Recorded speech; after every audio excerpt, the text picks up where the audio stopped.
বিসমিল্লাহির রহমানির রহিম। সুপ্রিয় দর্শক, আসসালামু আলাইকুম। অনেক অনেক শুভেচ্ছা জানাচ্ছি রেনেস কিচেন থেকে আমার আজকের রেসিপিটি দেখার জন্য। আমার আজকের রেসিপি হচ্ছে শিং মাছের পাতলা ঝোল রান্নার রেসিপি। শিং মাছ কমন একটি রান্না, এটা সচরাচর আমি যেভাবে করে থাকি সেটাই আপনাদের সাথে শেয়ার করলাম। আর শিং মাছের এই পাতলা ঝোল রান্না কিন্তু সাদা ভাতের সাথে খেতে অসাধারণ লাগে। আশা করছি ভিডিওটি সবার ভালো লাগবে। ভালো লাগলে একটা লাইক দিতে ভুলবেন না, সেই সাথে চ্যানেলটি সাবস্ক্রাইব করে রাখার অনুরোধ রইল। আমি রান্নায় চলে যাচ্ছি। এখানে চুলা অন করে প্যানে আমি সয়াবিন তেল নিয়ে নিলাম পরিমাণ মতো, আর দুটো তেজপাতা ফোড়ন দিচ্ছি। আর তারপরে দিয়ে দিচ্ছি পেঁয়াজ কুচি। এখানে 7 থেকে 8টা পেঁয়াজ কুচি আমি নিয়েছি, মাছের পরিমাণ অনুযায়ী আমি পেঁয়াজটা নিয়েছি।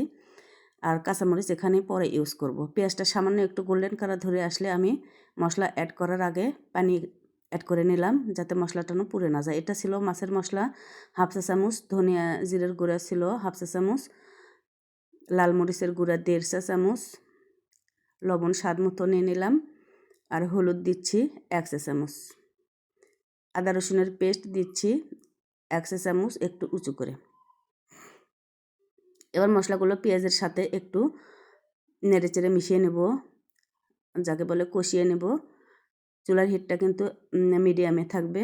এ পর্যায়ে একটুখানি কষিয়ে নেব। আর পেঁয়াজ যেহেতু আমি পেস্ট করে নিইনি, পেঁয়াজটা একটু সফট করার জন্য ঢাকনা দিয়ে কিছুক্ষণ রান্না করে নেব। এতে পেঁয়াজটা অনেকখানি সফট হয়ে যাবে, ঝোলটা মাখা মাখা হবে। তো লুকটা এই পর্যায়ে আসলে আমি আবার একটু কষিয়ে কেটে ধুয়ে রাখা মাছগুলো দিয়ে দিব। এখানে আমি হাফ কেজির মতো শিং মাছ নিয়েছি। আর মাছগুলো ভালো করে মশলার সাথে একটু কষিয়ে নেব সময় নিয়ে, এরকম লুক আসা পর্যন্ত। আর এ পর্যায়ে আমি মাছটা সিদ্ধ করার জন্য পানি অ্যাড করে দেব 2 কাপের মতো। শিং মাছ কিন্তু রান্না করতে একটু সময় লাগে। তো সম্পূর্ণ রান্না আমি মিডিয়াম হিটে করে নিয়েছি। এবার ঢাকনা দিয়ে অপেক্ষা করব পানিটা একটু শুকিয়ে আসা পর্যন্ত। পানিটা অনেকটা শুকিয়ে এসছে। এবার আমি দ্বিতীয় ধাপে পানি অ্যাড করলাম ঝোলটা রাখার জন্য। যেহেতু আমি পাতলা ঝোল রান্না করব, পানিটা আমি সেই বুঝে দিয়ে দিলাম। আর এই পর্যায়ে দিয়ে দিচ্ছি কেটে রাখা কাঁচামরিচ আর 1 চা চামচের মতো ভাজা জিরার গুঁড়া। আবারও আমি ঢাকনা দিয়ে দমে রাখবো 5 মিনিটের মতো। 5 মিনিট পরে আমি ঢাকনা খুলে চুলাটা অফ করে রান্নাটা একেবারে কমপ্লিট করে নিলাম। এবার পরিবেশনের পালা।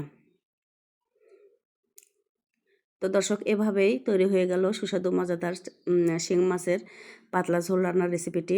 আশা করছি ভালো লাগবে রেসিপিটি। যদি ভালো লাগে প্লিজ একটা ফলো দিতে ভুলবেন না, সেই সাথে চ্যানেলটি সাবস্ক্রাইব করে নিয়ে পাশে থাকার অনুরোধ রইল। আর ফ্রেন্ডস এন্ড ফ্যামিলির সাথে শেয়ার করবেন বেশি বেশি করে।